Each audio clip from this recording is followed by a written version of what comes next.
as we go. For now, you must trust me. Think back to Coalescence. The start of your journey. The beginning. The beginning.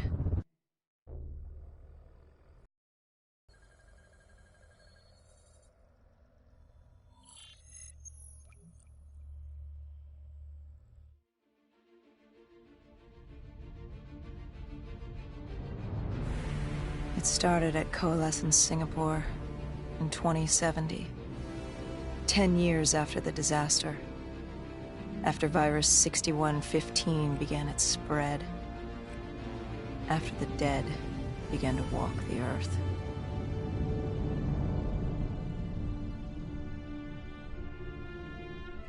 We'd lost comms with John Taylor's squad, another undead extermination team.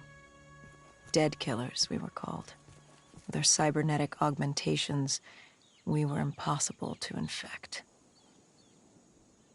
We were trained to terminate the undead.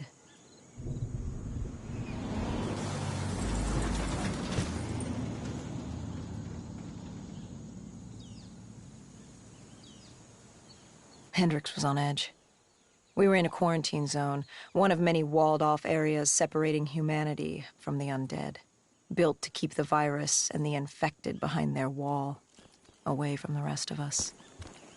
The undead weren't our only concern. The 54 Immortals, a local combine who remained in the containment zone, were aware of Taylor's activity. This place was the epicenter of the epidemic. The 2060 Coalescence disaster created the cursed world we lived in today. Any activity at this site would set off alarm bells.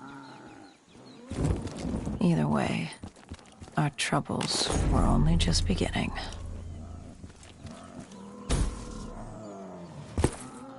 Let's go.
We should have known that the ASP wasn't placed there. If we were gonna bring it down, we'd need to disable his shield and find a rocket launcher. Hendricks had a bad feeling about this. He wasn't the only one. I knew we shouldn't be there.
Coalescence.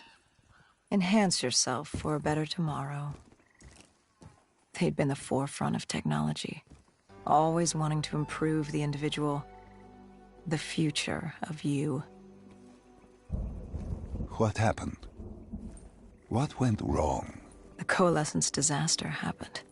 Virus 6115 spread throughout Singapore and strains popped up all over the world. Governments built these quarantine zones to house the undead, a way for the populace to ignore what was happening. 10 years on, and it had worked. We put it out of mind. Ignorance was bliss.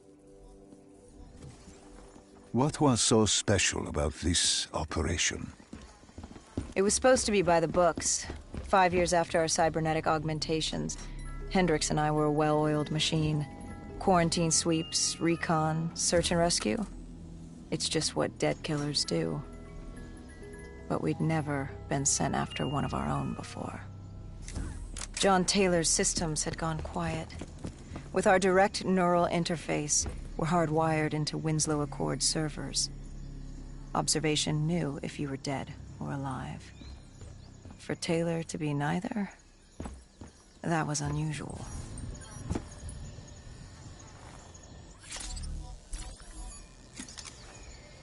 We located an EMF source and uploaded it to Central. It was a 54 immortal audio log, detailing unusual activity coming from the server room at the lowest level of the building. It couldn't have been more than a week old. Probably why Taylor's team had been sent to investigate. Hendricks activated a recon drone to scan for life. We picked up a signal coming from far below. As we stood there in the atrium, I felt like Alice. And we were about to jump down the rabbit hole.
Our drone picked up activity ahead. We should have known we weren't alone down here.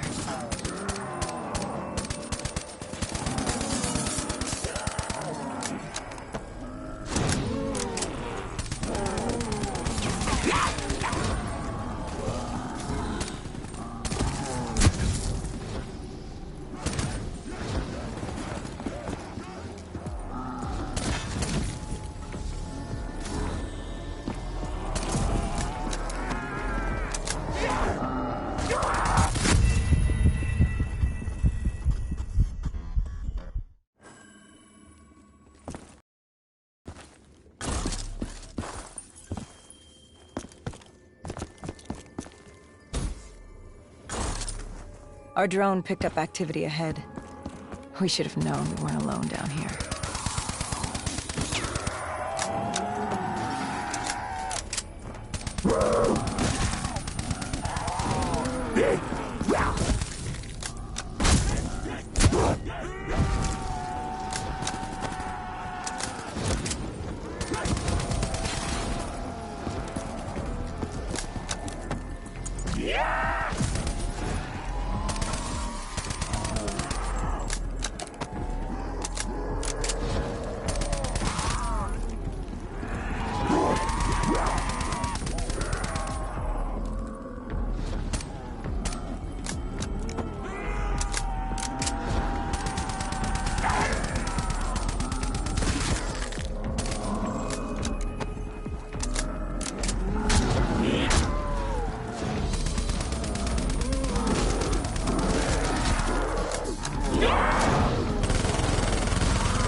When man fled the virus, they left behind thousands of active robots. Machinery abandoned with one directive: kill the dead. Years later, they're still killing. But with decrepit programming, somehow humans had been added to their kill list, indistinguishable from our brainless counterparts. The strange behavior was observed in multiple quarantine zones. Another nuisance for us to deal with while on recon. We moved on.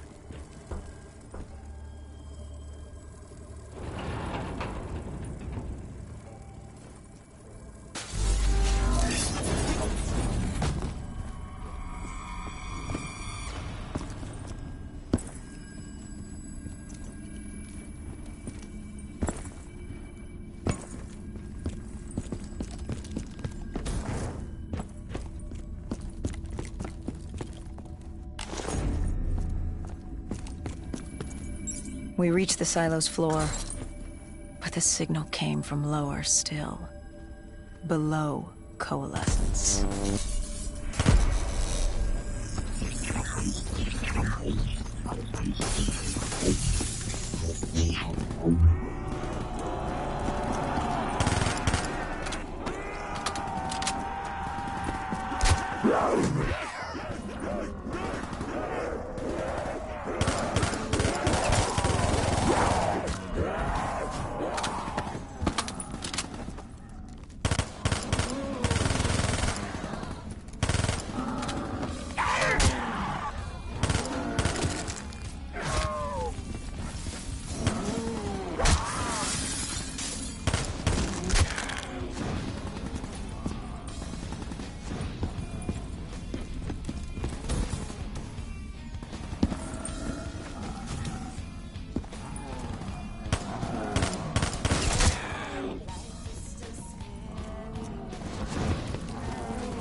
Did you have any inkling of what waited for you? No. In hindsight, we should have put it together. But the fact of the matter, that day was supposed to be like any other.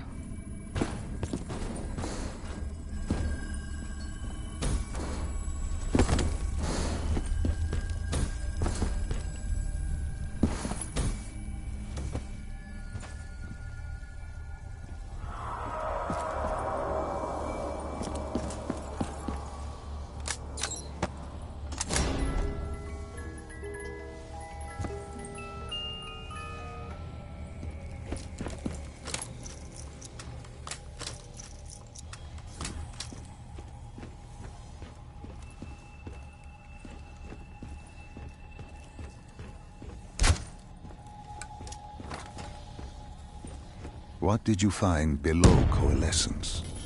A CIA black project. Project Corvus. Unknown to the world, and unknown to most people in the know.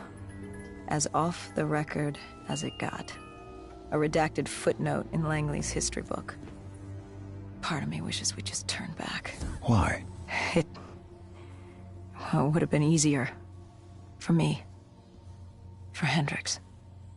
For the world. Is it such a bad thing? To want to be blissfully ignorant in the face of daunting adversity? We didn't have a choice. Those who find fate thrust upon them rarely do.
human testing lab.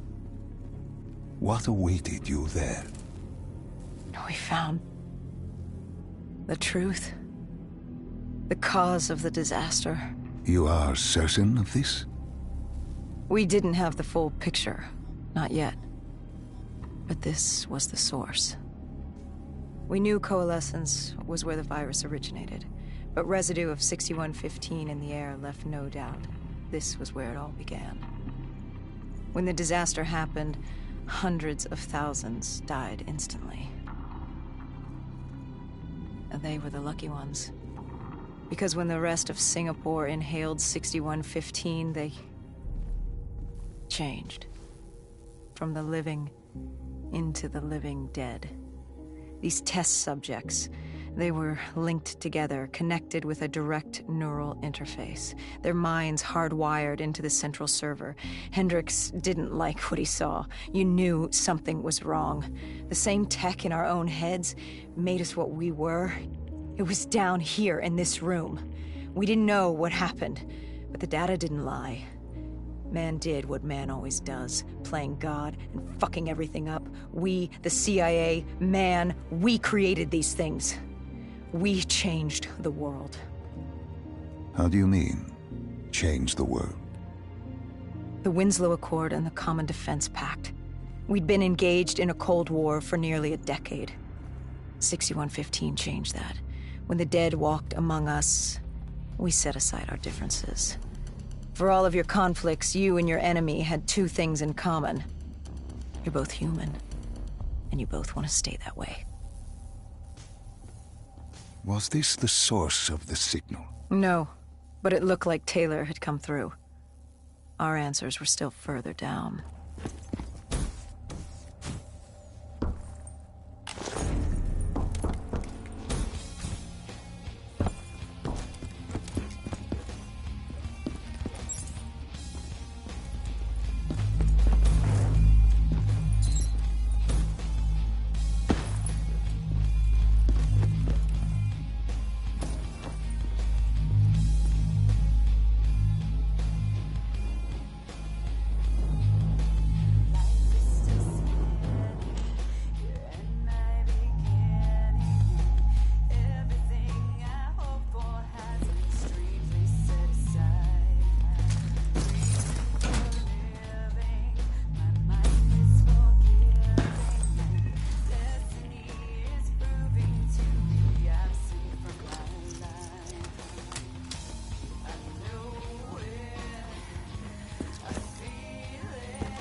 When you found the server room, did you have any idea what you would uncover? We couldn't have known. What we found Sebastian Diaz, one of Taylor's, another dead killer, our friend. He'd linked himself to the CIA server, connected directly with the Winslow Accord systems. He was deactivating defenses for the undead quarantine zones all over the world. The massive walls containing the spread, keeping us from the undead. Deactivating the defenses would let the flesh-eating hordes loose upon the living. It would end humanity. We had to stop him. The only way to stop him now was by destroying the server.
You killed him. Your friend. He left us no choice. Hendricks wasn't happy and let Diaz know that. He'd unleashed the dead upon the world. Hendricks knew what he had to do. You needed to find out what he knew. What he knew about Taylor. Interfacing with Diaz and accessing his memories was the only way to find him. Knowing what you know about DNI, interfacing would surely kill him. That didn't matter. We had to know. Had I known what it would do to Hendricks. From the interface, Hendricks learned Taylor was trying to get out of Singapore. There wouldn't be much time before we'd be too late. Tell me about the name. The name Hendricks learned. The name. Deimos. The demigod of dread and terror. Hendricks, myself, we had no idea what it meant, but Taylor's team was obsessed with it. But more importantly, we learned our arrival on site wasn't a secret. We had company. Go Julan, leader of the 54 Immortals. The Winslow Accord had no quarrel with them. To their credit, they had no idea we were down there. Had they known... Well, I'm not sure things would have gone any differently. The Immortals had worried for years about another outbreak. This was the final straw, and contamination was a risk they weren't willing to take. They blew the supports and let the ocean flood the building. We needed to haul ass and get the hell out of there.